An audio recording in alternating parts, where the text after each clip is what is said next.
going on, motherfuckers? I hear we got a whole bunch of fresh new Juggalo listeners in, and the Goose here with my good buddy James. A fresh new greeting to you. Y'all go to hell and suck my nuts and die. This is Sweaty Time Pro Wrestling, and I'm fucking hate all of you. I hate every single listener from our fresh new Juggalo friends that decided to spooge on into this podcast feed. Why don't you go fuck off and eat my butthole? How about that one? So, I don't know if you've ever been on the Mostly Speaking Sentai episodes when I do this, but, you know, from like our cold open, and then it's like the theme song, and then I'll start going, like me say, me name James. There's many times lately that I kind of will go on a little tangent and say, Nicole, I'm going to take that over again. I don't like that. Sean. You didn't like that? You didn't like that? Would you like to take that over again? I thought that was a really good cold open. No? Oh, it was vicious and mean to, Juggalos will not hear that because unless they see shuffling the deck, they're not listening. That's also true. We need the overlap of also wrestling fans.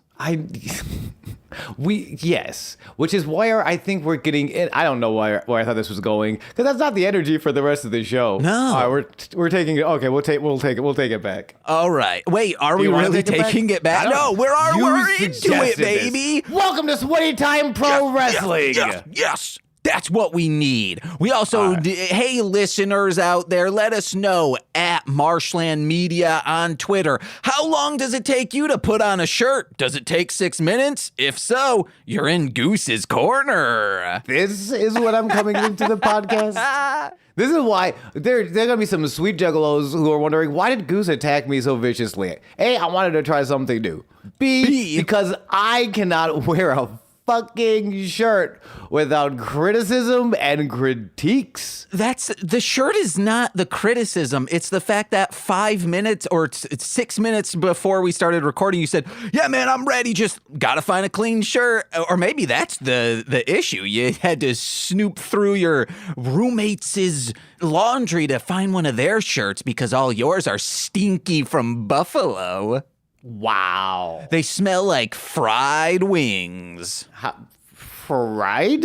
Yeah, isn't that... Who says fried wings? Like a buffalo wing. Yeah, nobody... That's just a chicken wing. How else are you baking your wings, you heathen? Yes, but I'm not... I already said from buffalo. I'm not going to say, like, buffalo wings. You can just say a chicken wing because who out there is boiling their wings like a hot dog on a shitty school lunch?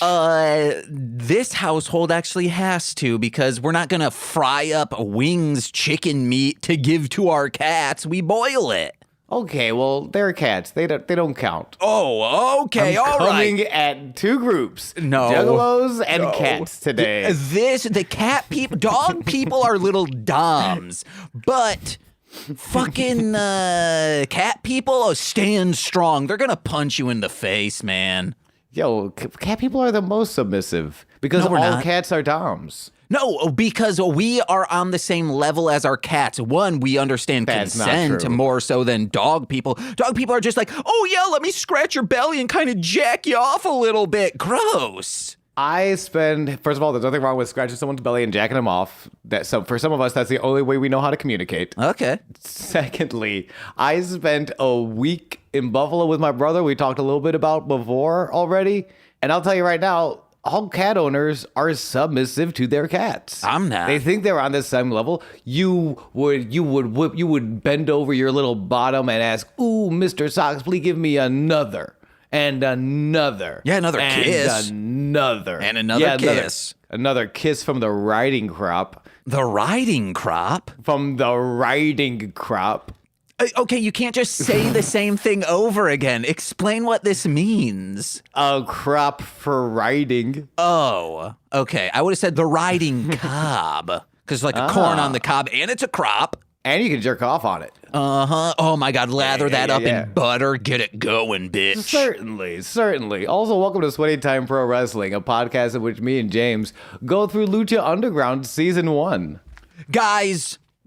You went for your notes so aggressively. Admittedly, you did not know I was gonna bring it back to the podcast. It's movement it's color, it's passion, it's sweaty time pro wrestling. Interesting. Now, I'm curious to the origins of our new catchphrase. Where did this come from? This episode of Lucha Underground when Matt Stryker said, it's movement, it's color, it's passion, it's fight. Oh, I'm so glad I stopped listening to Matt Stryker years ago. No, you're a little sub for him. You're like, oh, please give me another on the riding cob. See, I told you. I love it. I love it when he strikes me with the riding crop. Because I'm pretty sure James doesn't know what a riding crop is. To the point where I'm not sure I'm calling it the right thing. Probably not. This is a rare form for you. You're pulling a me of just saying something you thought was a thing and it's not. I have to double check, but it's gonna be weird. All right, riding crop does show up. Yeah, riding crop. It's AKA a horsewhip. Oh.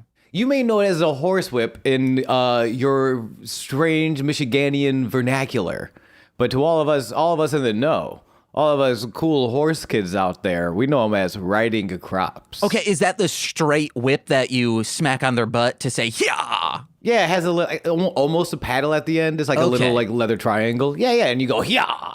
And then some people, you can strike them on the butt and you go, yeah, and they go, yeah. Yeah. It's a little different.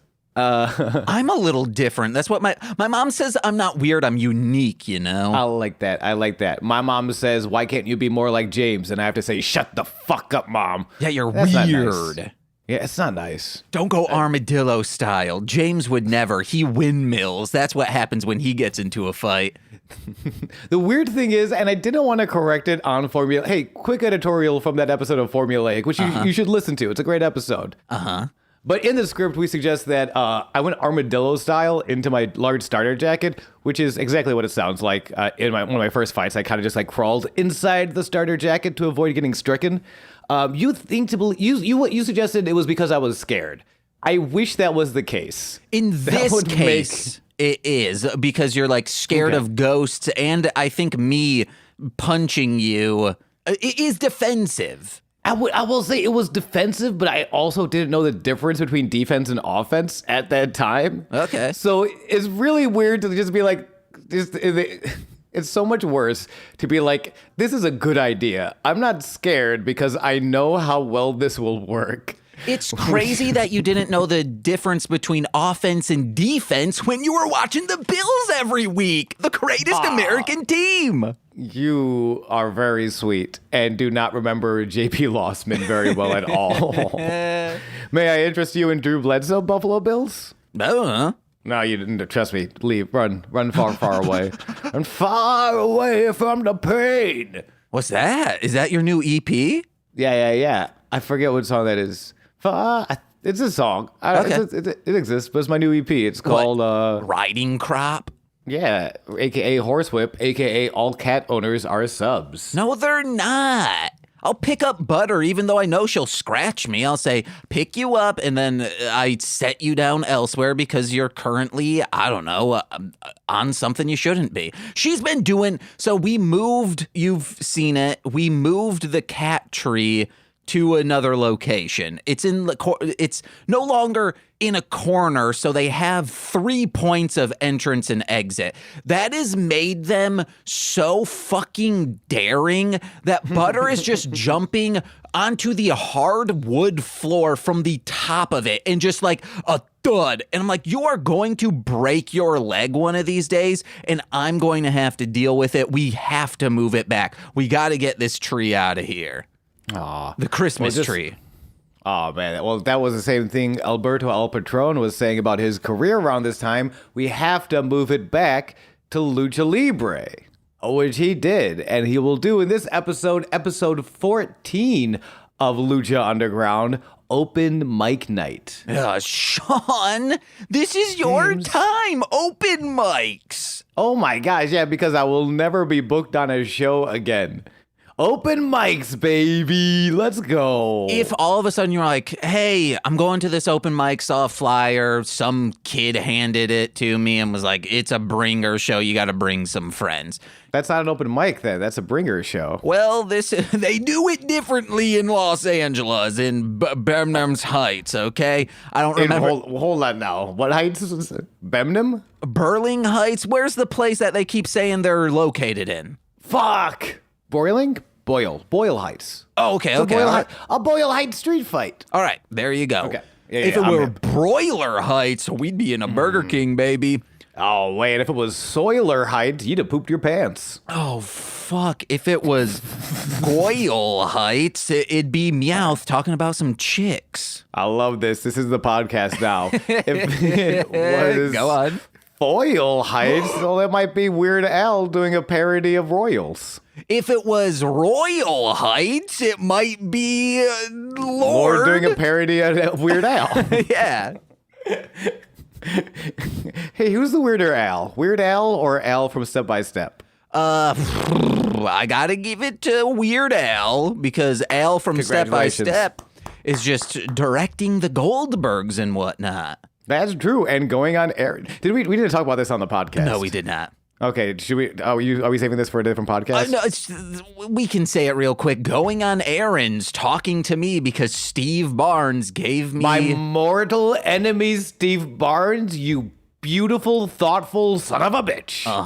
Gave me a cameo from Christine Lakin, who played Al and is now a director of many sitcoms. And goes on errands. Yeah, which is what I was shocked about more than anything else. It was also a very sweet cameo. Oh yeah, very much. Yeah, Christine Lakin, all-star cameo. Yeah, out of the cameos, we're gonna start rating cameo deliveries, and that's got to be up there. It could also be Lakin. Oh, but she ain't lacking in anything, okay, guys? Because she's cool as hell. Not. What if she's the big guest we got for this show? Yo, maybe. What if she was a juggalo and we missed her on the last? We should have had her on Shuffling. Well, hey, they're putting out the seeds of yum yum bed cum. Finally, and we're putting out the seeds of some great professional wrestling with a quick little recap. It's been a minute. Well, we actually have to go back. If you were to go to an open mic and then it was at the Boyle Heights of it all, the temple with the believers, what would be your opener for your 4-minute set? That's okay. So I have 4 minutes. Yes. That's good. That changes everything. You know what? I think I'm just going to keep it simple. Maybe duck behind, kiss, poison Rana, dump him on the head, crawl out to the outside. Probably Tope. Maybe Sasuke special, he'll a little Tope moonsault, and then when they're on the ground, I talk about my butthole for 2 minutes, and that's how I get off the stage. All right, well, the first half, I'm booing you off stage, and once you start actually... You don't like my poison Rana? Once you start doing jokes, which is why you're here, the end of this episode, I was like, the fuck is this? None of this is funny. Where's the open mic of it all? James, you cad. I'm CAD, computer-assisted design? I had a comeback, and then in the middle of my insulting you, I forgot what my comeback was. You were going to say you Chad of a man. You fucking cat sub. No, I'm CAD now. You're a fucking design system, and I don't understand you, but I am grateful for designers who do. Anyway, I think I liked this episode. I think I liked this episode. It was weird watching it, because we don't know enough, just that Alberto El Patron, a.k.a. Alberto Del Rio, controversial figure in professional wrestling, to say the least. Yes. Did you look into too much of his stuff? I looked into all of it, which is why I say at the end, I don't think we need to really go into his we touched on it a little bit a few episodes ago when he was introduced and you were like, oh boy. I was so mad. I was so shocked. I forgot he was in this. I think because of all the things that he does, we know that at least people don't like him in wrestling at back of stage politics, because he's been suspended multiple times for just not showing up, no showing, all of this. So we can say at least from that side, it is concrete. He is not good for some companies, but all of the allegations against him all of this mounts up, I think this is what we should do. A lot of times we see it with Conan and others in this program. There are times when it's suspicious or you really want to look into what Vampiro is saying on commentary, because sometimes he might be doing shoot promos on some people. There are things he says about Del Rio at the end that I'm like, oh yeah, maybe this dude isn't a good guy in at least a wrestling sense, because he says like, I have no sympathy for this man being beat down right now. He also says that about Johnny Mundo, to be fair. That being said, this is an edited... You leave Johnny Mundo out of this. Oh, we don't know. He's a sweet man with abs. Well, maybe he's a little pompous backstage. Maybe once he went Hollywood, or maybe that's it. Maybe he's just jealous of the Hollywood of it all, and Vampiro wishes he could have done that. But I think we should still be hyper focused on what Vampiro is saying about this individual, and it could breathe light into what this man is like in the locker room. I definitely agree that Vampiro has the least filter out of everyone. And even though it is an edited show, that is a very good point. Keeping an ear out for what does get through, keeping an ear out also for like obvious edit points of like, oh, something got said here that like they had to take back. I definitely agree with that. I also agree that no one is safe in the temple, according to this recap. Big Rick getting burned. Even Mill hates Chavo. Phoenix beats Mel and kisses the girl. And then Cuerno is... Thank you. That got me. And even Cuerno is going to start attacking Johnny? Like, no one safe in this temple from these deadly kisses. And at the end of the last episode, fuck. My note is literally, fuck, I forgot Alberto's here now. Yay. I knew he was here. I forgot all about it until that recap. And the first scene, we cut straight to Cueto's office. Like, immediately after the last episode. This episode picks up right where the last episode ended. I love one thing that this dude says. He says... They're talking a little bit, and he says, I like your key. What's it unlock? It's so obvious that it's not suspicious. It's just there. He clearly is here for whatever this key does. Yeah, it's clearly a big deal, and Dario is really bad at avoiding the topic. Like, he just like loudly swipes his nose, and then it's like, so what do you actually want? And when I was in high school, I think I've told this story on this show before, or Shuffling the Deck, that I had a giant wooden cross. Hold on, Sean. This giant wooden cross that I would wear around my neck. It's signed by Mr. Stitches, Demonic, Lysisir, and Sictanic the Soulless. And that's not who I expected you to have signed the cross. Oh no, those were like my heroes back then. And two of them, my best friends. Nice. It's just that it's not that I'm surprised that you have those signatures. Let me be clear. It's that's who signed the wooden cross. I shouldn't be surprised. I should have seen that coming in my bones, but it took me aback. Well, it's covered in fake blood, some real blood from Sictanic the Soulless, and I used to wear this at school. And if I had it out and about, and if someone were to be like, hey man, you like Satan? I wouldn't deflect and be like, no, I'm clearly asking for that, or showing it on my sleeve like this is what I'm all about. Tuck it in. Except when I would tuck it in, I was asked, even though I should have stood strong and maybe went to the Supreme Court with it, some people were saying, oh, I feel I don't like this religious stuff by me. And it's like, fuck you. You're clearly just against this because of your own religious things. What I would do, they asked me to tuck it. And what I would do is I tucked it and just kind of like stuck out my chest because a huge indent would be in my shirt. So I would just like walk around and be like, is this better, Mr. Principal, sir?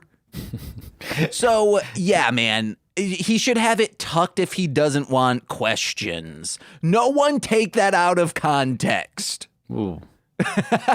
He should have the key tucked. Yeah. That's what they all call them, keys. Oh, baby. It unlocks some good stuff. Fucking If Sora from Kingdom Hearts came to our universe, his Keyblade attachment would look like my dick, because I unlock a lot of hearts. Podcast is over. This podcast. Little Corey's going to love that. Oh, they have a hoot. God damn it. Mariachi El Bronx plays this to the desk. Oh, also Alberto. We never get there. Yeah, Alberto El Patron, son of Dos Caras, nephew to Mil Mascaras, has a request, but a mysterious request, because the camera cuts away before he ever actually gets to request it. And then, spoilers for the end of the episode, we don't get there either. Well, it's so Tim and Eric long pause that Del Rio's does this long smirk, and it's going back and forth to them. Then it goes finally to Cueto, and he says, okay then, like a little, sniveling man. I mean, shouts out. Cueto is top tier sniveling. Mm-hmm. He's done this before. He does the sniveling with Mundo. That was some fun sniveling. I thought you were going to say top tier acting, because we should give this man an award for professional wrestling acting because he is good. If there was an EGOT for sniveling, that's Dario Cueto all over, yeah, baby. Give this man every award. Yeah. But yeah, no, it cannot go understated how much Dario Cueto really does set up the vibe of both being terrifying, because he is a powerful man with a mysterious key that is a metaphor for his penis, just like Kingdom Hearts. And he's not only terrifying, he's also just such a great foil to make the baby faces look stronger. He does snivel at Mundo, at Patron, at all these dudes that and shouts out, we don't know what we know then, but he gets a huge reaction when he comes out. Because I remember thinking this was the next guy. This was going to be a big deal, at the time when we first saw him coming out, and we didn't know he might not be a great person. He was very exciting, and to hear him get released from WWE was very heartbreaking. I am so shocked, because my time watching WWE, this man felt like such a jobber ass, just a botch fest of a man. I never liked this dude. He just looked and felt corny. I mean, yeah, but he was also a villain, and he was a great villain. I think part of it was I was excited to see a person of color allowed to be the rich villain, a position that normally just held for white dudes, to be this John Bradshaw Layfield style, I have a lot of money and I'm better than you, Ted DiBiase style. You never get to see, and to be no, this is a Mexican person, Mexican born, does come from wrestling royalty. He lists his credits later in the episode. Huge family of wrestling. So yes, he does come out to this, I'm better than MJF style, I'm better than you, and you know it. And never seeing, and he does it well. He wrestles very well. He's he is an accomplished, skilled wrestler. It's just a shame about him being a douchebag in areas of his life. It's insane. I don't know why, but maybe because I have this hindsight. When he comes out and people are cheering for him so much, he is a god to them. This was scary. This is a villain. This is not a hero. This is a man coming into this temple to take it over and seed demons in it. I don't know why, but this man came off as such a villain cult leader that I am scared for this part of this Lucha Underground. I'm shocked that we actually have such differing opinions. Wow. I know, yeah. I really actually kind of, again, in hindsight, and I'm trying to watch this a little bit of 2015. We can nothing wrong with bringing it up now and keeping that in mind. But also, in fairness and in understanding that moment, I was keeping it a little bit of how would I watch it in 2015 as well, and again, going out there and being the rich bastard and being a person of color as a rich bastard in the WWE made me very excited when I first saw him, and watching this promo now, this very babyface promo. It was. I was a big fan. Oh yeah, absolutely. We'll get to it. Unless you want to just do it now. Yeah, let's just do it now, and then we'll talk about the show. I think it could also be, I did not tell this story on here. I think it was mostly Speak and Sentai. When we went to Disney World, at the end of the day, they had this huge firework light show presentation. And in it, Mickey Mouse, like as it's like, you think, oh, that was the finale, but Mickey Mouse starts talking and he's like, oh, and I love Sora and his penis-shaped Keyblade. No, I'm kidding. Wait, now hold on a second. Okay. No, Mickey was kidding. Mickey would be kidding. He's a joker. He's a classic trickster. He's a mythological trickster. He says, oh, and when you come back to the park, it might be magical for you, but in reality, the magic isn't us. It's not the characters. The magic is you. And then like crescendos into a huge thing. And Nicole and I raced towards Space Mountain. We were like running. And when we got to Space Mountain, Nicole and I was like, hey, that was like fucked up, wasn't it? Like Mickey Mouse saying that. And Nicole's like, thank God you said that. Really? Yes, this was so, it felt like, because Disney people are a cult. Disney people for sure are a cult. That's their cult leader saying, hey, you coming to this park makes it magical, but really it just fuels our money greed. And that's what is showing for this man. He doesn't seem genuine. It feels like him being called. He is talking like Trump. And people have likened Trump to talking like wrestling promos, where I think it's not so much him and like the bad stuff he's done. He seems like a cult leader, and that's that. That's why I think he is a villain in this instance. Also, maybe I'm just like, fuck this. If he is a babyface, maybe I'm so into heel stuff and so against this disingenuous, like, hey guys, you were here, guys. Yes. Yeah, fuck that dude too. But not as a villain. Just like, come on, man. Maybe say no sometimes, or maybe say maybe. Okay. He literally has an entire era of his gimmick where he does say no. But does he ever have a maybe period? Of course not. Okay, well, let's get in there. Because he makes choices and he's a definitive wrestler, unlike some certain sub-cat owners who are like, maybe, I don't know. Man, I don't know. Actually, let's go back to the Disney things. That's very interesting. Because I don't know, maybe I'm naive. Just in general.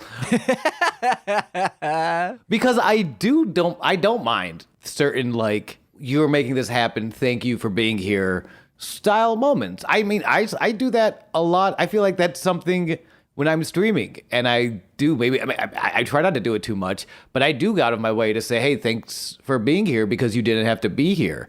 And I do think of that, like, this channel, like, I would just be playing video games by myself, but this channel is here because of you guys, who's ever in the chat, and I'm grateful for that. Now, Disney, I mean, yes, the fake man in the mouse was probably being somewhat disingenuous. Mm-hmm. And there are people who cut promos like this who are disingenuous. Trump is a great example of someone who, like, I don't really buy a word he says. Yeah. I did buy this. I think it's also the difference between you and a multi-billion-dollar corporation is, one, going on your Twitch thing, that's their time. People watching, they don't need to spend money. It's not like going to Disney where it's like, hey, you and your family spent $720 just to be in this park. You're the magic, baby. And people obviously have to spend. I'm not sure how much of tickets were like. You probably had to buy a ticket to sit in the crowd for these shows.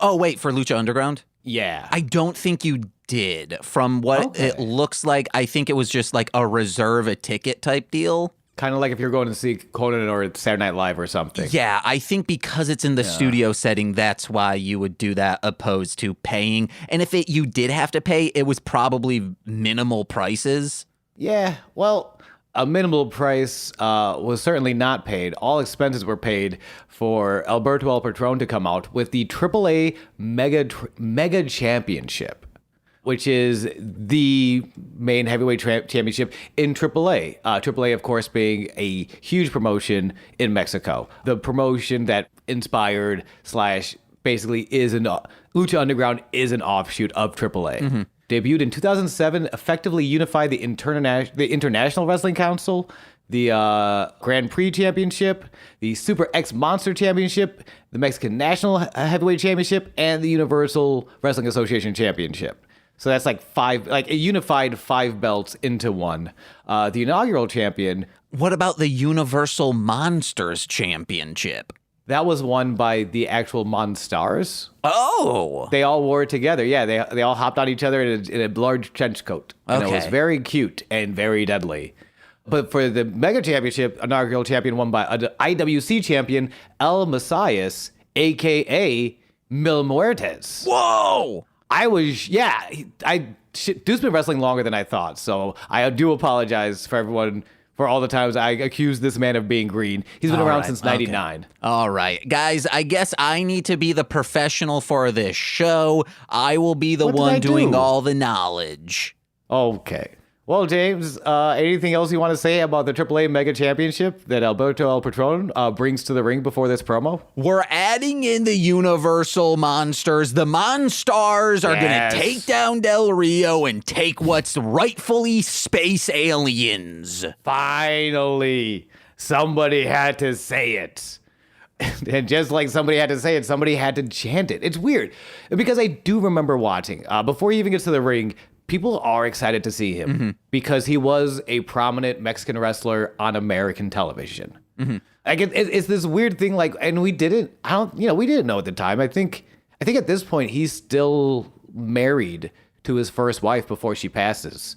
So we don't know a lot of. The only thing we really know about him is that there might be some accusations about him being a little pompous backstage at WWE. But at that point, all we would have heard from is like maybe a few like internet journalists and like nothing really conclusive because no one's going out of their way at that time, especially WWE, which is a very private company, not trading wise, but like, information doesn't get out. Yeah, so private that they love an NDA to keep secrets because there supposedly was one between him and Paige. That does not surprise me. I don't think the Paige story is breaking yet. I think that's gonna happen like next year. Oh no, I think it's 2017 or 2018 is when it starts breaking. Or I don't think it starts going down. Well, I don't know because I don't think they hook up until 2016. But I could be very wrong. I read this today. It's 2017 and 2018 is when they're dating or when the story breaks. When the story starts breaking, when things start coming to light. My question is, when are they dating? When are the events taking place? I think 2016 is when they start dating. A couple things might have happened then. We don't know. Based on his retelling of things, more things happened than what came to light. And then things start happening. Like TMZ starts reporting on it in 2017, 2018. Since we're kind of talking about it, and you are our new news guy, James, do you want to give like a brief breakdown of exactly what we're talking about? Yes, Paige and Del Rio were dating. Saraya now in just real quick, Saraya in AEW. If for some reason we have a young person watching who doesn't know Paige but knows Saraya. Okay. And I don't know what our demographic is. We have an 18-year-old listening or under now, so I don't know. Hey, we're here. Sweaty time for the kids. And don't take that out of context. No, yeah. Oh, Sweaty Time Pro Wrestling. Thank you. Sweaty Time Pro Wrestling. For the youth. They start dating, and she was engaged to, as I remember, person. Then she was engaged to him. There's a leaked argument from them at an airport, which was like the thing that like broke because it's like, oh, we have this definitive. They are arguing. She's saying, leave me alone. Stop following me. I'm going to call the police on you. And he's like, yeah, call the police because it's going to be you calling the police on yourself. And then, which I don't know if it's gaslighting. I don't know if she was the issue. Again, flash forward to last year, he started making rounds in interviews saying like he is going to start bringing things to light because she is the one who recently, he is claiming, broke that $1 million NDA don't tell secrets contract while they were in WWE. So he's like, if you don't leave me alone, I will start shedding light on things. And he was like, because I have proof, and I was accused of things that I didn't do. And I was like, where's your evidence in this manner? Which was another domestic abuse and sexual assault case that I think occurred in 2021. That's when he was charged and arrested. He set bail. And then because I'm guessing the pandemic, like most things, his trial kept being pushed back,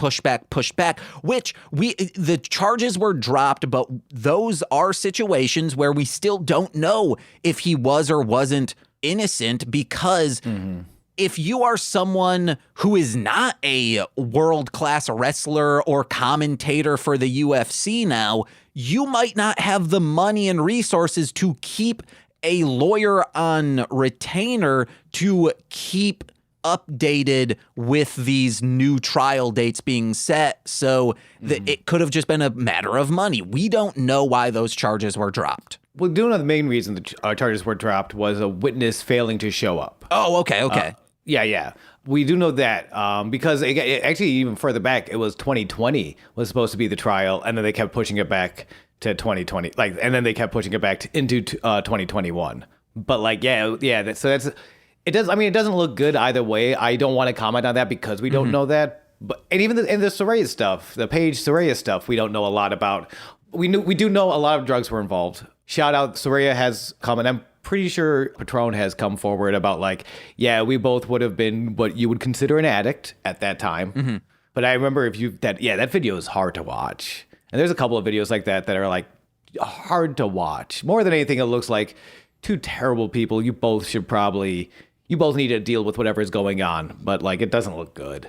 And Paige has had it bad. There, leaks, all of these things. And now she's dating Rodney Radke, and that dude fucking blows. I know. He's the biggest of chodes out there. She uses his music as her entrance theme. I know. When he got out of prison for accomplice in a murder, or manslaughter, it was deemed an accidental death, but still were contributing to causes, so that's why people are convicted.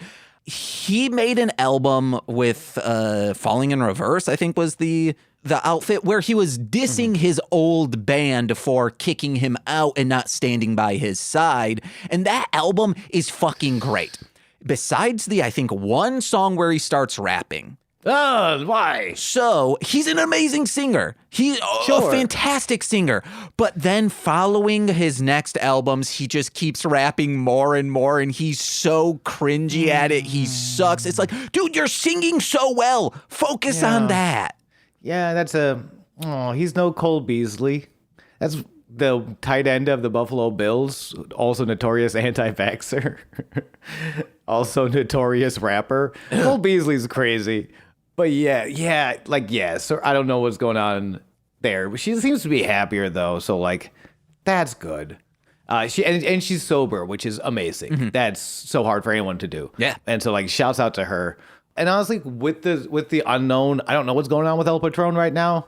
Hopefully he's sober. I know he went from his wife passing away into the Soraya relationship, which was probably nothing was healthy there. Well, I read that he was going through a divorce when he was... Was it a divorce? When he was wanting to get engaged with...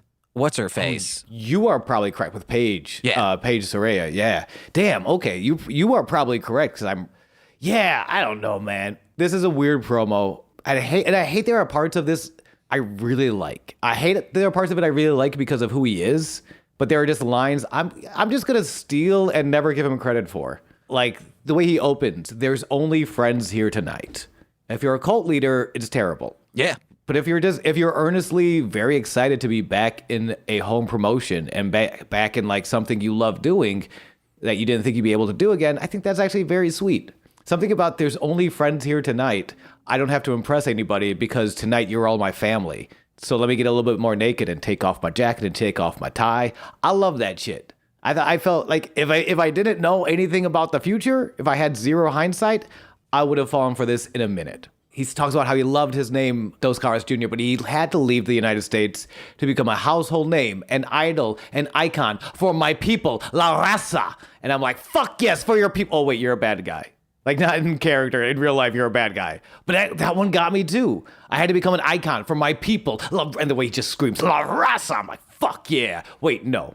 No. You're an evil person, but I like this character right now. I also am taking it as it seems like he is here to do nefarious things. Mm-hmm. I don't know if you hadn't ever said anything, but no, I think I would still be looking at him as a bad guy because even before you told me anything, I thought he was an FBI agent here to investigate what's really going on. And FBI agents, I think, are also, at least in wrestling, looked at as bad guys. So I don't know why I am so like, this man is evil and a heel. There's been a shocking lack of FBI agents, I feel like FBI agent characters in wrestling. I really can't think of like a character in a wrestling show that comes in and is like Mulder and Scully style, trying to solve what's going on with The Undertaker. The closest I can think of is Leslie Nielsen.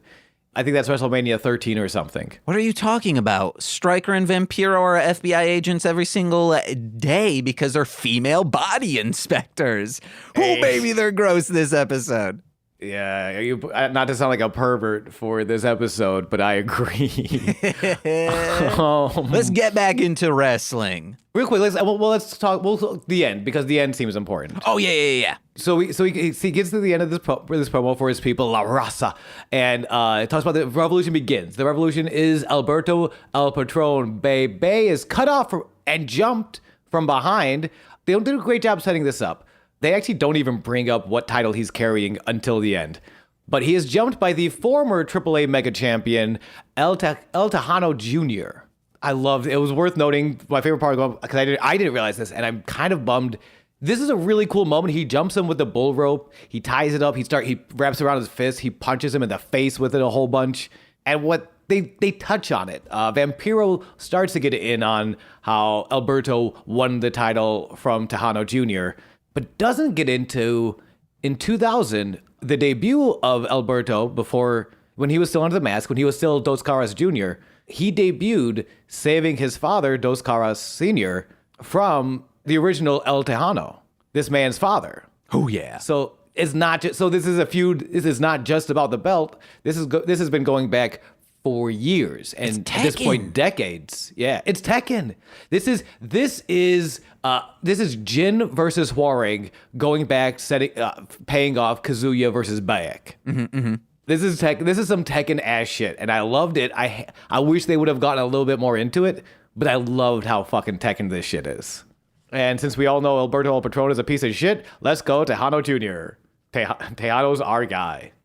All right, but we have successfully skirted around the subject of this man. No, guys, you spent 20 minutes on it. No, we spent a good long time on it. But now we can just talk about the rest of the show, which had some really dope-ass matches. Yeah. Opening up with Argenis versus Phoenix. Oh! This was I had a very fun watch. I had a very fun watching this match. Yeah, we got a Taint Tag Town on there. Instead of Dick Kick City, I'm going to say Taint Tag Town when someone just kicks someone right in the taint. I like it, and I love that. I think that's the first move of the match. It's one of them. It's up there, yeah. Argenis gets over early by just like booting poor Phoenix in his hot pink attire, which, by the way, fucking love it. I didn't see it. You didn't see the hot pink Phoenix? I got my blue blockers on, baby. Oh, it was very hot and it was very pink. And it made it all the more impressive when he got kicked in the teeth. Oh. And also, but before the taint, we get the handshake. Honor code is abided. These are two honorable wrestlers, honorable warriors who just want to have a fucking brutal ass good match. Honorably, which sometimes, you know what, is fine. I love the sons of whose fathers were enemies are now enemies. I love the Sons of Anarchy. And that's it, baby. Both of them win because they gave us a good match. Oh, no, I meant the audience win because they gave a great match. This is true. Like, real quick, we get the Lucha chants. This is awesome chants. I feel like this is... I think when it was Phoenix versus Mill, there was a bit of, like, contention. This crowd feels like all in on Phoenix. People are very excited. Like, Phoenix, this is the baby face. I think we kind of talked for a little bit how Prince Puma was being presented as the guy, and Phoenix kind of comes out of nowhere to just take it. I think what's happening is like they might introduce a second bell. If they do, awesome. But I think Prince Puma and Phoenix will have a match, or Cuerno will get the bell, and then I feel like it's him and Mill. Those are the two who are going to be going head to head. That's obviously the next rivalry. Phoenix and Mill? Yes. Yeah, that's definitely where they're going. As we see with Katrina coming out, which I know they're perverts, but this was a clever way to set up the entrance. We see Matt Striker goes in. As we see Katrina appear at the top of the entranceway, she's making her way down. Striker goes, there we see. Then Vampiro comes in. My fantasy. Jerking off, my fantasy. No, he's hitting his dick and screaming, why won't you work? Why won't you work? Play my music. Where's my fucking music? Banging a dick with a hammer. With no Mill to be seen, Katrina comes out. And this is one of the greatest lines I've ever seen. Matt Striker says, at the risk of sounding like a pervert, Katrina looks turned on by this action. Like a horny bullet, Vampiro comes in. At the risk of sounding like a pervert, I'm turned on by this action. And there's a long silence.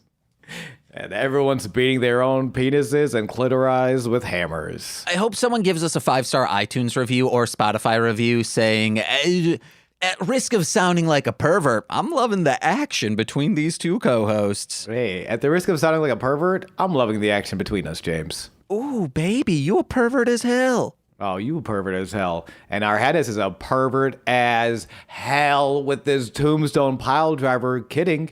That shit gets reversed into Phoenix's Fire Thunder driver for the 1-2-3 at 5 minutes 33 seconds. Yeah, which we should say before Katrina comes in, Phoenix is getting the beat down. When she shows up, it's as if she is like a paladin in D&D. She has these auras to buff people up, and she makes him win, it feels like. Do you think... I agree. I think there's something. It was a lot more back and forth before Katrina gets there, and then it becomes a lot more Phoenix. And also, shouts out to our because Phoenix is working now in the States. I see a lot more Phoenix. Our Hedis is amazing. Oh yeah, oh my gosh, our Hedis is amazing. Did you get the impression? Is Phoenix actively using the paladinic powers of Katrina? No, or does he even notice? Yeah. Which I don't think so either, which is actually very sweet to me, that he's just this sweet, innocent, undieable bird that just kind of that keeps getting caught up in the middle of these terrible demonic schemes. Or she kissed him, right? She did kiss him last week while he was working out on the heavy bag. I think this might be a Munchausen syndrome. Is that what that's called? Munchausen syndrome? I know the word. I don't know what it means. I believe that's when. No, that's a parent making it seem like you're sick to like keep you around. Oh, okay. But this is, I think, a literal thing of that, like a parent poisoning a child so they can bring them back to health, like an angel of death. I think when she kissed him, that put a small curse on him and took some of his power from him, and she needs to be around in order for him to be at full strength. That's what I think. If this is Tekken, that's what's happening. That's very interesting. She becomes this sort of like, I'm trying to think what's another example of like, you're immortal, but only so long. Like almost a portrait of Dorian Gray. She becomes whoever she kisses. Are you familiar with the portrait of Dorian Gray? This is 50 Shades of Grey, or is this the portrait in Ghostbusters 2? I think more Portrait of Ghostbusters 2. Okay. It's an Oscar Wilde novel. The whole idea is this guy creates this, has this portrait, this like nobleman has a portrait painted of him. And now every time, and because of that, because it's magic, horny gray paint or whatever they use, he cannot age. So he goes out and he, like, all the hard sinning he does, he lives this like really wild and reckless life, because as long as he doesn't look at the painting ages and he does not. He becomes immortal. So in a way, I think Katrina, I like that. I like this idea that Katrina kisses you, and in a way she takes in she becomes your portrait of Dorian Gray. She like cleric style, maybe like whatever that cleric ability in D&D is, that like I can have your damage and take some damage for you. Yeah. But you need me to be there, otherwise you're fucked. That's interesting. That's a very Well, we'll and post match, because we'll get into that later. What that means. Well, Katrina climbs into the ring, maintains the Phoenix eye contact. I would too. And then gives Arhennis the lick of death, the classic lick of death we see in all the mill matches. Yeah. Phoenix is not sure about that. He's a little too innocent for these shenanigans. He just raises the fist and gets out of here. And this is where, because we do see Mill and Katrina this week. They are backstage in the training ring, in the darkened training ring in the temple, walking around, touching the bars. Why are there bars? I don't know, but there are. To pull up. Oh, no, they're like prison bars, like not in a way that you can pull up on. For M-Dog 20 to do pull sides. The flagpole press. That's what he's doing. He needs those bars, baby. But Katrina walks up to Mill, says, the power of 1,000 lives is valuable, and that power was too much for you.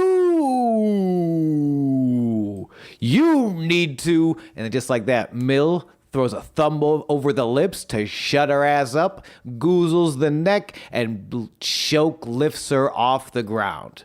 But she is like nonplussed by this at all. James, I don't know about you. If Mil Morates goozled me by the neck and lifted me off the ground, I'm shaking in my little pants. Yeah, I think she, when he got all covered in rubble, not Barney, and... When Barney Rubble cummed all over this man. Or just like frog splashed him, like, because in WWE meets the Flintstones, he's the wrestler to beat. Barney Rubble? I need to watch this. Watch this. It's good. Do the watch along with me. Hey. I think she appeared. I think she is the demonic present, or the fiend, the otherworldly paranormal entity. Go watch that movie. And I think she's the one with the power, because he says, I don't need you. I need nothing.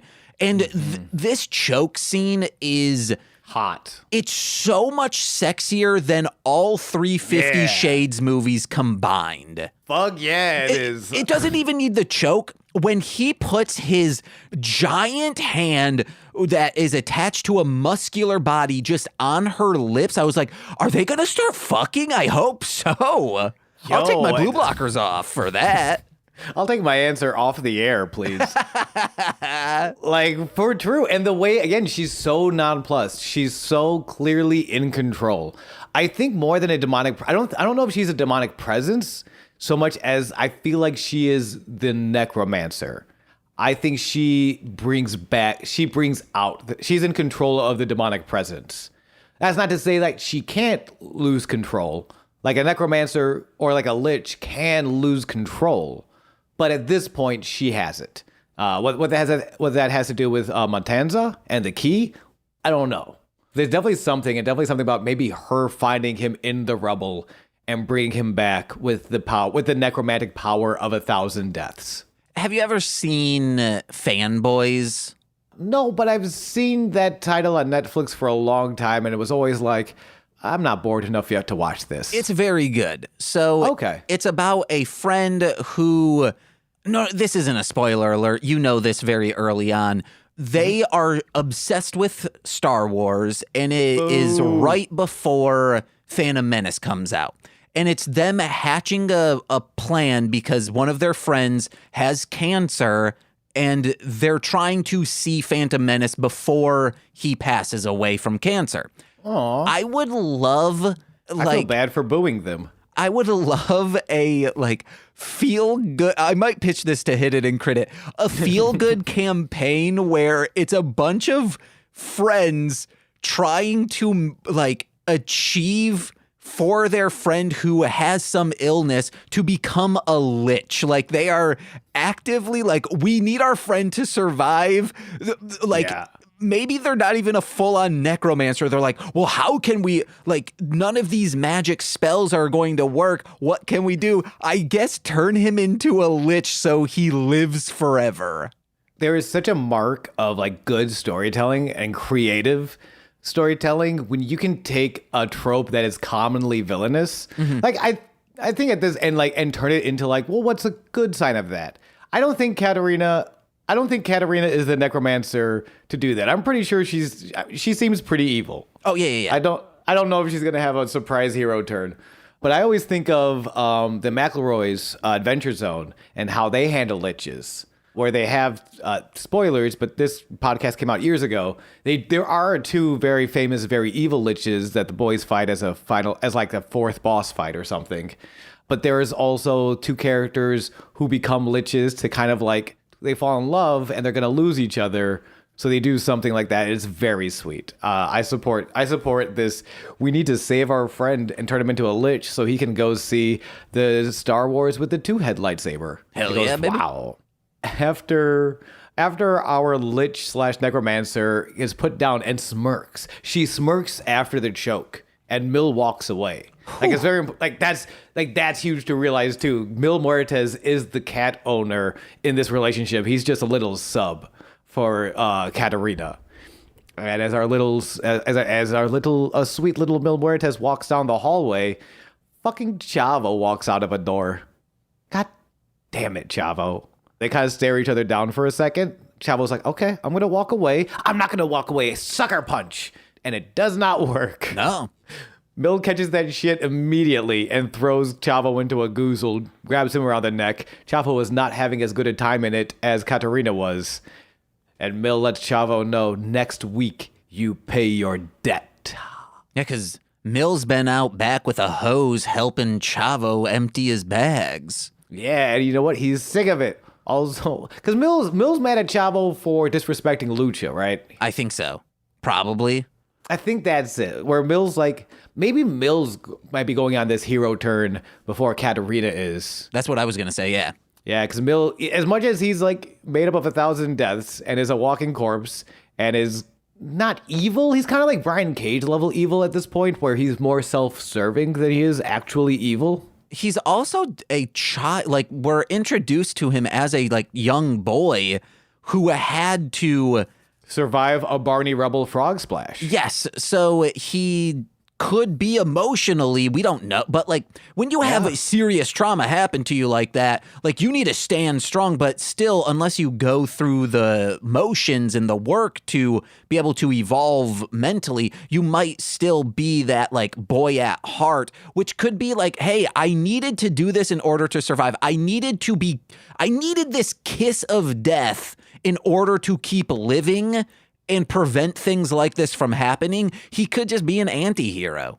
Yeah, and even maybe a little bit of a Shazam, where maybe he actually was the little boy, but like, you know, when he got the kiss of death, became big, strong Captain Marvel style. But like deep down is just a scared little boy who needs kisses from mommy.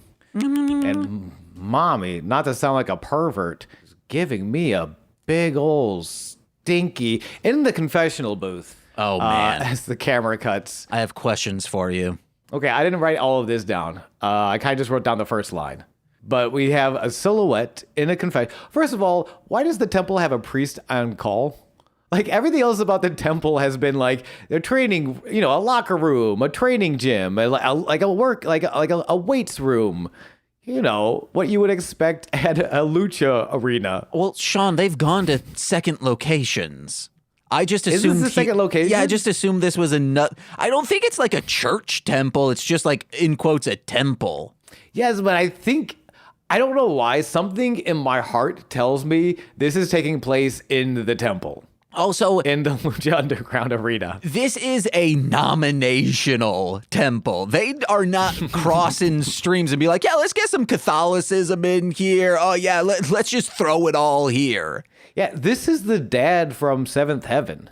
Oh, I don't like that at all. No, that guy sucks. Yeah, that dude literally is a bad man. No, I know. I couldn't think of a more famous priest on television. Fuck that guy. Preacher.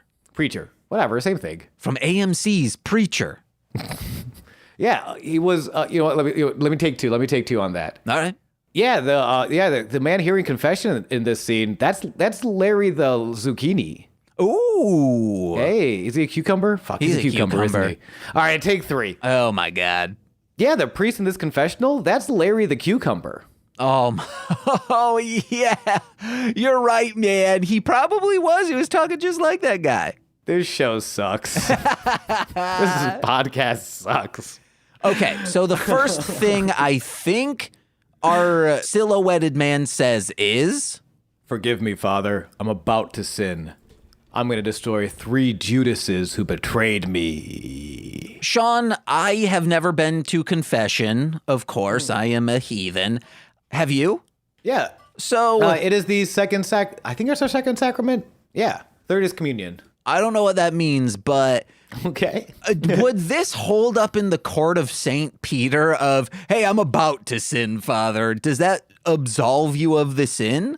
I mean, kind of. Also, I think of it, yeah. Do priests have the same code as therapists of like, oh, it's confidential unless you are saying you're going to harm yourself or others? Yes. Oh. That's part of it. If you're wondering about it, like what are the rules of confession? I mean, whatever you do, don't go to church. As a proud Catholic, I feel very confident in saying whatever you do, don't go to church. Watch Daredevil from Netflix. They do a actually very good job of kind of like breaking down how, I mean, because that's what confession should be. And I think I've said anytime religion gets brought up, religion should be whatever you need to serve you, you know? I need to serve me a pizza. Yum, yum, yum, yum, yum. And that's all religion should be. It should be a delicious Domino's delivery service. Little Caesar is my Jesus. Oh, yes. But yeah, I think if you were like, forgive me, Father, I'm about to sin, because, I know this podcast is supposed to be funny joke, haha. It could be the Padre from... Nacho Libre? Oh, never mind. From the Insane Clown Posse's The Pendulum. Jesus. And he's like, because he's like, oh yeah, if you're going to take out some sinners, I'm all about that. This is, you know what? That makes the most sense. This is Padre Jesus from the ICP comic book, which really should have gotten more love. Both our episode and the actual comic book. Yes, both our episodes and the actual comic book. Yes. But like, yeah, I think, but that also like makes sense and that's really all. I mean, if you're looking at like what is confessional in a very pragmatic way, it's just someone to talk to. It's just like, hey, I'm going through some shit and I'm about to go through some more. Like in the lens of Daredevil, going in like, I'm about to beat the shit out of these dudes, and I know I shouldn't, but I kind of have to, and it's hard. And then there's Padre just being like, yeah, good luck, bud. Like, I can't stop you. Because obviously this is a lot more complicated than just don't punch people, but just like whatever you do, go in faith, whatever, you know, like that's really all I can do. And the act of actually communicating something it really is very healthy. If you shout out to everyone out there who says what they are feeling and goes out of their way, even when it's uncomfortable, to express your emotions so it does not get bottled up. That shit. Yeah, doing that shit is cool. And screw the people trying to censor you when you're on their podcast and you start talking about your friends overdosing, and they're like, oh no, I gotta edit that out. I'm taking R2 to task. I mean, to be fair, it's because it's just how you open, close, and really fill in silences on every conversation you've ever been in. But that was also R2. I hold no resentment towards you. It's funny that you did that.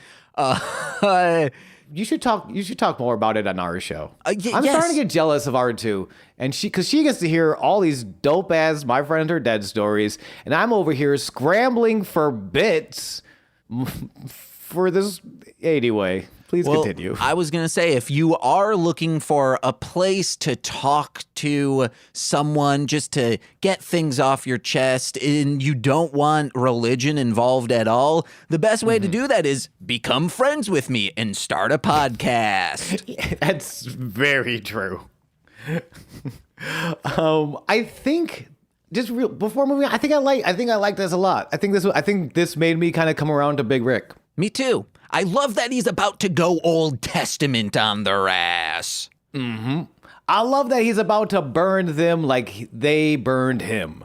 Because that cigar spot was crazy. I don't know. Something about someone putting a cigar out in another man's eye is cool as hell. Wait, there's one, he says at the end, he says, just like God said, vengeance is mine. And I'm like, God didn't say that. Bruce Wayne as Batman did. Bruce Wayne is God. Okay. Yeah. Oh, hell yeah. He's rich. He's got abs. He's God. At the desk, Stryker brings up Cuerno's new movements targeting Mundo, and Vampiro interrupts him to defend Mundo, which is crazy because Vampiro hates Johnny Mundo. He's rich and he's pretty. How dare this? That was weird to me. That was weird to me, Vampiro being like, it's going to be hard for Cuerno to get Mundo. I'm like, don't you fucking hate this man? But you know what? Shouts out to Vampiro. He's pretty good at staying objective. Like, I fucking hate this guy, but he can wrestle. Mm-hmm. Johnny Mundo's a piece of shit. He burned down my house. He refused to play my music, but he's hard to kill.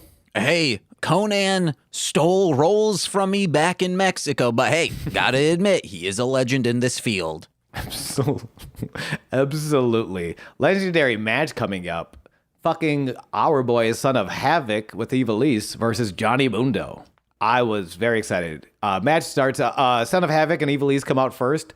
And just like any scumbag, unhealthy couple, Son of Havoc and Ivelisse are back together after their domestic altercation last week. Yay. Havoc takes the microphone and says, finally, Dario Cueto has given me some real competition. And I'm like, dude, you've lost every match we've seen you in. But because he's not, it's just like when you go into school and it's like, oh, they're failing, they're not doing anything. But if you just pump them up into the next grade, oh, well, they're not going to, no, they're just bored. He doesn't have anything to do. All right, well, this is the test because Johnny Mundo is the advanced learning curriculum. Johnny Mundo is your honors course. So let's see how you are, quote, going to dedicate tonight's victory to the baddest bitch in this building and the love of my life, the beautiful Ivelisse. Babe, I love you so much. Babe, I love you. Babe, grab my beard just like that. Yeah, she grabs his beard before the match too. It's hot. Yeah, not to sound like a pervert, but I came. That's not perverted. Oh, thank you. Johnny comes out still recovering from the attack last week, much like I'm still recovering from that time I came. Yeah, and she grabbed the beard. That's not perverted because currently you're post-verted, you know? It was inverted and then it flops on down. I'd say it's fine. Actually, James, you should know this. When I come, my penis is flaccid. After I come, it stays hard for like hours. I've said this on many shows, or at least one show. I wish I could come soft. I have done it before, and it's just weird. I would like to come softly too. But we are into the match. Yeah, Johnny's still injured, but he's here to cement his place. As the match starts, Johnny Mundo chants naturally, but also dueling Son of Havoc chants. I think for the first time. I think so. I think maybe we had one before, not a little bit, but not against a babyface like Johnny Mundo. Yeah. Like arguably Johnny, I feel like top 3 baby faces right now is Puma, Mundo, Phoenix. But those are the top 3. So to see the Son of Havoc getting like really good reactions, I'm glad. I was just surprised. They started chanting M-Dog-20, M-Dog-20. What's his name right now? I think he just goes by Matt Cross now. M-Dog-20, Matty Cross. And then Johnny's just Johnny Mundo. He's chanting his own name, and Vampiro has to say, shut the fuck up and play my music. God, where's my music? Anyway, Johnny's mobility puts him on top early, sweeping the leg, standing corkscrew moonsault. But he only gets the 2 fall, and then he swivels his butt for the fans. And it was a pretty good butt swivel. Out of all the butt swivels out there, Johnny Mundo, he's got one. I think he's doing that butt swivel because he lets out little turds and it needs to roll out of his pant legs. Mm-hmm. I think there's a couple of interviews where he says, yeah, every time I wrestle, I'm constantly pooping. I can't stop. I'm glad recently he's owning up to that because before he used to say, like, I think there's like a hamster somewhere in here. Yeah, he was relying on the hamster defense for entirely too long. It's like, we all saw the fur-trimmed boots, Johnny. You couldn't get a hamster near you because they're afraid your feet are foxes. And this is why you should go back and listen to Shuffling the Deck, because I'm pretty sure this is a reference to a story I said on there that maybe Sean doesn't remember me saying. Absolutely not. A friend of mine told me his brother did that, and I believed him for years. Not to sound like a pervert, but that guy sounds like a pervert. Yay.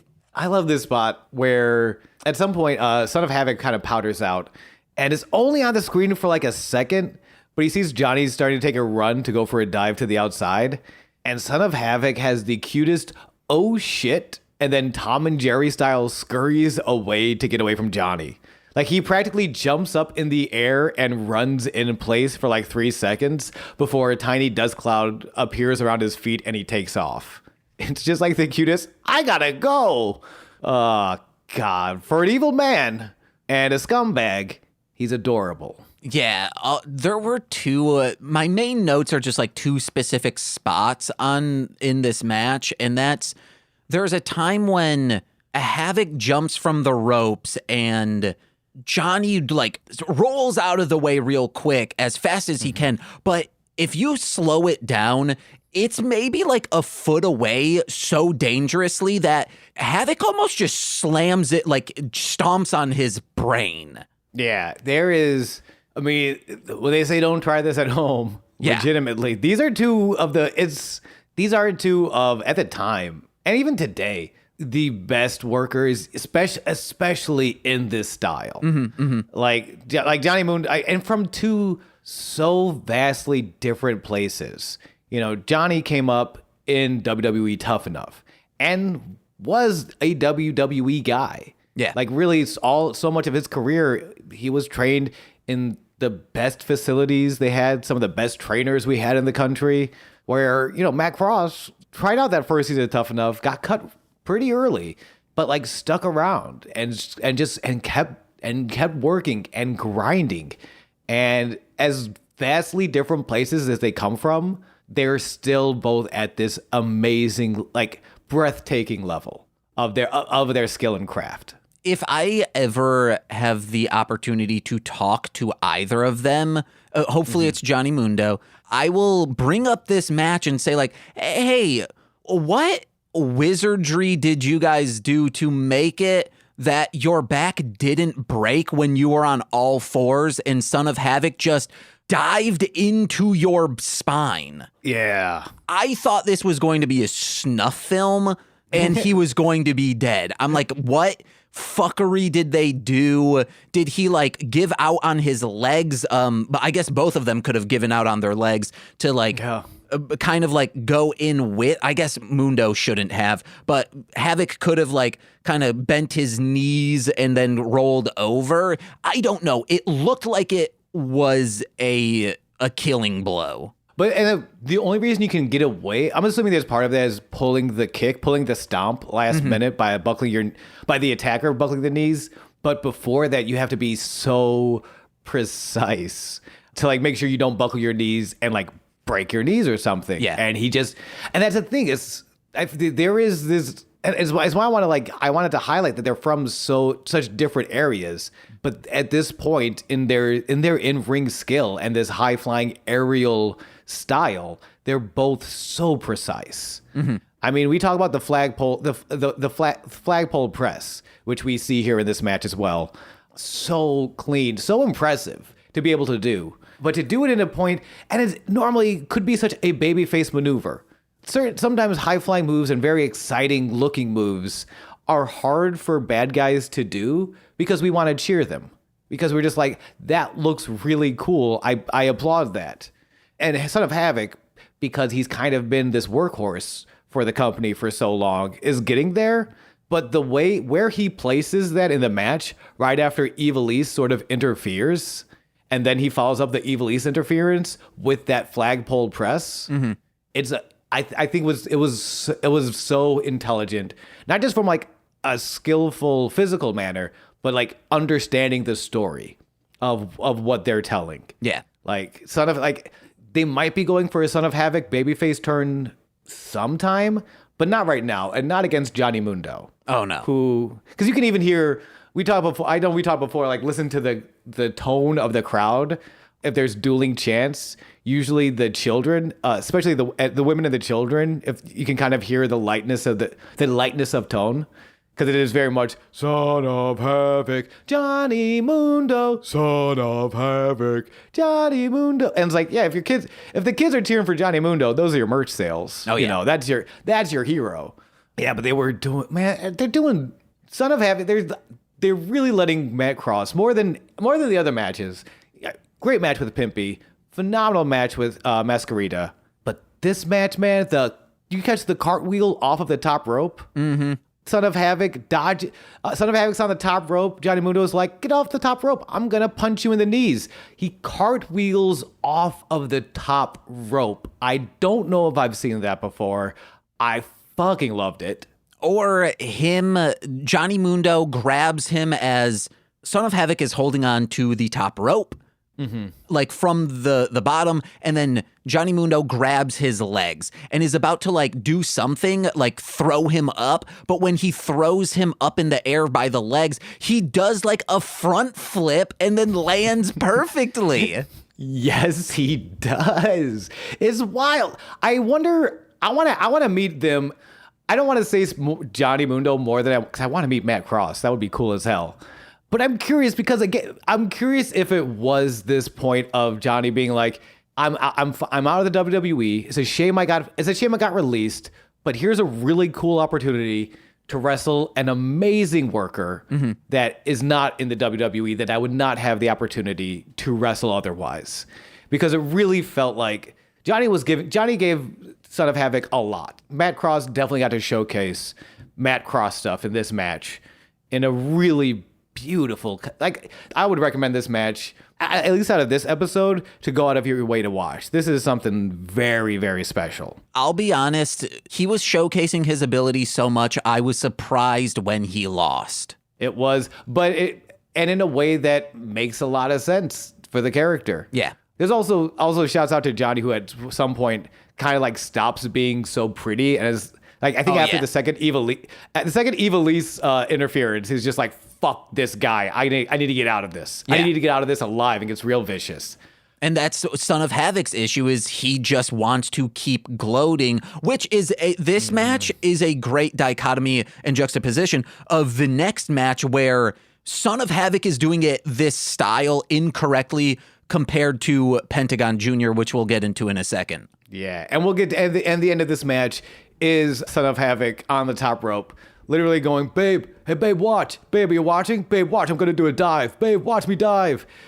For too long, Johnny gets the knees up and instead shoots his fin de mundo, which he does immediately, picks up the W at 8 minutes, 47 seconds. A considerably longer match for a lot of what we see in Lucha Underground, but I was on board. Good match. As Nicole would say, took too long, now your candy's gone.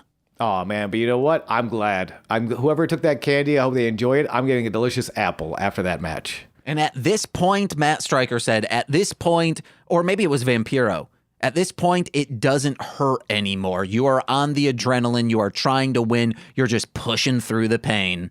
You know what is going to hurt, though? Ooh, what? If somebody like, I don't know, King Cuerno comes out and jumps you after the match. I hate this angle. Get it out of here. It sucks. Wait, what's wrong with it? It makes him seem like a fuck boy. Who? Cuerno. He is a fuck boy. Like, I hate this. It's stupid. This is my guy. 10 out of 10. I support all poachers and hunters of illegal game. Well, the quick rundown, just like last episode, he ran into, after post-match, runs in, beats him up, then scurries away like a little viper. Yeah, which has been Cuerno's thing. At this point, I don't know. I'm excited. I'm excited to see Johnny get his comeuppance. I believe he will. I don't know. I like it. I like it a lot. But we're allowed to have differing opinions. But he's my little fuck boy. An opinion we can't defer on is this. Pentagón Jr. is like a Sith Lord or something, maybe. That is something a professional talker said into a microphone on this internationally broadcast television. I think that sounds like a Vampiro. No, who knows? Who knows? They're the same guy. They're the same dude. Yeah. As they're talking about how Penta last week broke Famous B's arm, exclaiming, "Master, I'm ready." Now, who is Pentagon's? If Pentagon is Vader, who is his vicious? Who is this vicious luchador's wrinkly white man in a robe? God, I'm terrible at writing notes. Who is this? Who is Penta's wrinkly white man in a robe? We don't know yet. Vince McMahon. Oh God! Finally, I'm so happy that man is back. I fucking hate wrestling. Obi-Wan or Kenobi, whatever the name of that show, whatever it was, wouldn't it have been great if, like, the last episode, he's like, "I'm actually a Sith Lord," and when he you see the individual takedown, it's Pentagon Jr. It takes off the hood. Oh, I thought my Cerro Miedo immediately. That would have been trending on Twitter. Finally. This match is Pentagon Jr. versus Ricky Mandel. Another, really, I have to double check what Ricky is up to, because that guy, I feel like, is all over these matches. This guy, Ricky Mandel, is all over. I know what he's up to. Other people. What's he up to? He's just doing indie stuff, just hopping around, doing shows where he can, because I have looked him up. He's the one who was like, "Hey, let's bring Lucha Underground back, or just anything, so I can use my earned nepotism and actually do some great matches." I mean, he worked for the company, it looks like, about 5 years, and paid his dues there, which is hard, especially hard to pay your dues on television. And he's great. He's hella fun in this match. I'm a fan of El Mariachi Loco. This is my guy, Ricky Mandel. On what I said a little bit earlier, they say oh, hey, when you get into professional wrestling, this isn't the business to make friends in. And I'm thinking, whenever I get into a business, it's all about making friends, because my family isn't helping with nepotism, so I need friends to help with it, baby. There's also something deeply beautiful, because we talked before, and a lot of the names we talked about there's a lot of nepotism in Lucha Libre. We talked about Alberto El Patron. Literally, how much wrestling royalty is in that family. King Cuerno comes from wrestling royalty. A lot of these names. Tejano is the shoot son of the original El Tejano. And Havoc, or Son of Havoc, is the literal son of Havoc. I don't know. Yes, and the nephew of Scott Summers. Who's that? Oh, you may know him as, I don't know, a little bit of a Cyclops. Cyclops' brother was named Havoc in the X-Men. Oh, that I didn't know. I also didn't, Scott Summers, I'm like, and then when you said Cyclops, I was like, oh, what wrestler is that? That's why I started singing the theme song real loud. So no one would notice that joke bomb. I mean, it bombed on deaf ears, and that I'm the one who has deaf ears. It was fine. It was also more of a reference than an actual joke. You know what I mean? Well, references can be jokes, They can be. I don't know if that one was. It can be chuckle giggly. Yeah, you know what? Everyone listening, you have permission to chuckle giggledly at the things we say. But the reason I brought that up is famously Phoenix and Penta, as far as we know, don't really have a lot of ties like that. They don't have familial ties. Even Rey Mysterio, arguably the most famous luchador in modern history, got his mask from his uncle, the original Rey Mysterio. Penta and Phoenix came up in the business. They are each other's ties. Yeah. Which is why it's so interesting when LFI and Roosh and Dragli, I forget who else was in the group at the time, but it became this match between, and anytime you see them, between the nepotism and the grind, the legacy. I should say legacy more than nepotism, because they all work out. The legacy of these guys, King Cuerno too, I think I mentioned. Yeah, I did mention.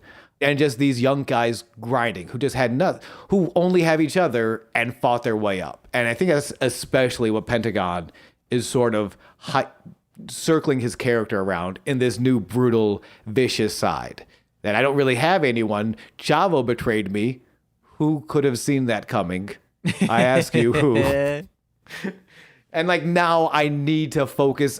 All I have is myself and whatever this master is. Yeah. And to serve this master, I'm going to keep throwing around these sacrifices. And speaking of, this is a short match because it ends the same way as his previous match. He gets some nice shots in, and there is a child, like when Pentagón has Ricky Mandel pinned on the ropes, and it looks like he's going to do something terrible. There is a teenager. This is not a child. A teenager screams, "Don't do it!" And then just like gives him a big old chop on the chest. It's insane. But I really like, again, listen to this show with headphones on. The Lucha Underground. Also, this show. Don't play this on speakers. What are you doing, you monster? Do not. You will be on so many watch lists if anyone hears you listening to our voices. Or you're kind of fucked up. Hey, Alexa, order Marshland Monsters podcast raps. Hey, Siri. Not to sound like a perv, but... Oh, shit, I accidentally activated my real Siri. Hold on, that backfired. That backfired terribly. What a mistake. I don't have those robots listening in on me, okay? I apparently do. It's the only way I know how to come, is if I know a robot is watching. Also, throughout this entire episode, the turnbuckles somewhere on this ring are so squeaky they need to be oiled up. Yeah, they're pretty crazy. But then again, most turnbuckles might not be taking just a casual burning hammer into a tree of woe position, which was fucking, This match was definitely a lot of like, I mean, Mandel sold great and made Penta look like $1 million. Penta looked like $1 million. Million. $1 million. Some of the nastiest chops in the temple. The crowd, I think I couldn't see his mouth moving, so I don't know if it was him or the crowd shushing to hear the chops. Like someone audibly goes, shh, before the chops come in. But they all definitely go shh before the chops come in. Oh, yeah. I forgot I wrote this down, that they are letting the silence breathe. The commentators, everyone, is just, if there's no action going on, they are fine with just these two wrestlers doing what they do, which he gets them into that arm lock in the end. The sacrifice arm lock. And then he taps with his head, Ricky Mandel does, but that doesn't stop our friend from just ripping his arm out of the socket. And I like that Vampiro says that's not dirty, that is evil. Oh, and we forgot to mention that there was about to be a pin very early on in the match, and just Ricky Mandel's limp body, Pentagón takes him by the hair and lifts him up so the shoulders are not on the ground. Yeah. The old, no, I'm not done with you yet. And that's when he starts getting in. That's when we get like Sling Blade, the limb stomps, that burning hammer spot. Some of the more like what we expect out of like hard hitting Penta offense is after he's like, oh no, we got more match to do. I'm not getting paid by the hour, but I'm not getting paid to not have fun. It's very, again, not mean, not cheating, but evil. Yeah. And that's what this guy is. I am now excited to see where this angle goes and who this master is he's given sacrifices for. He's like, my master. My master. You think it's Dave Mustaine? Yeah, it's probably Dave Mustaine. I hope so. Whatever he's doing, I hope he's staying warm in Minnesota. Me too. And that's the episode. Yeah. I liked most of this. And if I didn't know what happens to Alberto El Patron in the future, I would have loved all of this. I would have loved it, but in like a, hey, this man is making me hate him way, opposed to, I don't know. I still think without that hindsight, I would still be like, this dude's a heel, clearly how he is introduced to us. And just because maybe now I'm kind of on, Cueto's side, being like, maybe he's doing something good, possibly, bringing this Tekken god out of hiding. Oh, I don't, yeah, Dario Cueto, definitely a good guy. Certainly no reason to look any deeper than that. Maybe he is a good guy who is brought to evil by the use of cocaine. Like he's unfocused and kind of all over the place, but he has a quality mission that maybe he needs the cocaine in order to keep going with it. He's scared of it. Spoken like everyone ever who's told me they can quit cocaine at any time they want. I could quit. I could. But, if I do, this evil Tekken guy that I'm trying to bring back, it's going to get out of hand. It's just going to get out of hand. So, I'm continuing to do cocaine for you guys. I'm kind of a hero. Kind of a cocaine hero. I could, but then I'm not going to fire on all cylinders when we do this Herald. I thought you were going to say heroin. No. I'm not going to fire on all cylinders when I hit this horse up. Hey, you want to know what? When I go to IO, a Herald is my heroin, okay? Oh, hell yeah. When I'm at these open mics and I'm listening to these jokes, these punchlines, that's my glue that I sniff. And Sharna is my heroine of comedy. And that's heroin spelled like a female hero. Yeah. But also, if she ever passes, I'm going to inject her ashes into my veins. And I'm just going to be fucking running just real organic openers. A lot of sights, a lot of sounds, not a lot of narrative. Because comedy's not about narrative. Comedy is about imperative. Now, in the moment. Today, Junior. I think we should go to the Goodman Theater and steal Del Close's ashes. That's true. That's accurate. I was looking him up yesterday because we watched The Blob and he's like a starring role in that. And okay. Like, what is that? Like the original 60-something, 70-something? Oh, no. This is from the 80s. Oh, is that John Carpenter? No, that's The Thing. Okay. I don't know why I thought he did a Blob too, but okay. Because it's still, The Thing and The Blob came out in the 50s and then it was remade in the 80s as like the definitive way to watch these movies. I mean, yeah, John Carpenter's Thing is very cool, but that's not what we were talking about. So no. I apologize for not changing the subject, distracting from the subject. We need a heist movie where people who love the Herald and long-form improv steal Del Close's ashes from the Goodman Theater. I think I think the first act is a heist movie.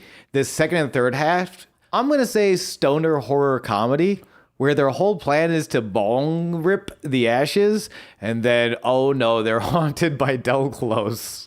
Oh, no, I was going to say, like, the Goodman is haunted by Del Close, and they get trapped in here, and then it's like the, Grave Encounters style. Oh, we're trying to get out, but the doors won't open, and it's just blackness outside. Oh, man, imprisoning me? All that I see? That's absolute horror. Improvising me. All that I see? Absolute suggestion. We gotta get out of this episode. James. Sean, what you got to plug? You know me. I'm on twitch.tv/goosevk. Was that too soon? Was there more juice left in that cow? No. Thank God. All right. James, what's going on with you, baby? How you living your life? Guys, it was announced I'm on Horror Crunk Entertainment, the label started by Bloodshot and Ill Nickel.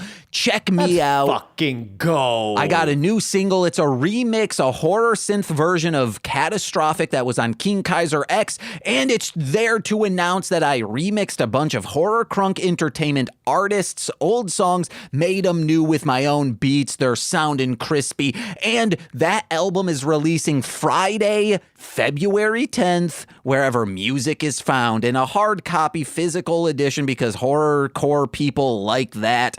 That'll be announced later. There's some logistics that we need to solve before we can get that out to people. But please check that out. Check out the songs, whatever. Give me a follow. But also go to MLMpod.com for information about my other shows. And go to patreon.com/MLMpod, where for $5 a month you get exclusive content every single Friday. Or be super generous. Be a $10 patron. Get monthly exclusive content and shout-outs on every single free feed podcast. So let's begin with those, starting with Steve F. Not to sound like a perv, but thank you. Eric Berry of Ranger Command Power Hour. Not to sound like a perv, but thank you. Alex Z, the Waz. Not to sound like a perv, but thank you. Orion, he's a rapper. Defo, D-F-O, who's got new stuff coming? Not to sound like a perv, but great new stuff. Kayla, AK 2 Grapes. Not 2 grapes sound like a perv, but thank you very much. Jordan B, the Chaos Witch. Not to sound like a chaos perv, but blah. My Bickle, my brother in common law, Joshua Jacus. Not to sound like a common perv, but thank you very much. Steve Barnes of Sweet Child of Time. You son of a bitch, you give the best presents ever. Shouts out to Al. And thank you very much. The womb in which I emerged, my mommy. Not to sound like a perv, but hey, what's up, baby? How you doing, Margie? Oh, what? Sir. What? Lil Corey's BFF and roommate, Shane. To sound like a perv, hell yeah, thank you very much. And our newest $10 patron, at least at the time of this recording, because we're finally a week ahead on recording, That Fed. Not to sound like a perv, but thank you very much. I've been James. And I've been Sean. See you later, bitches. Bye.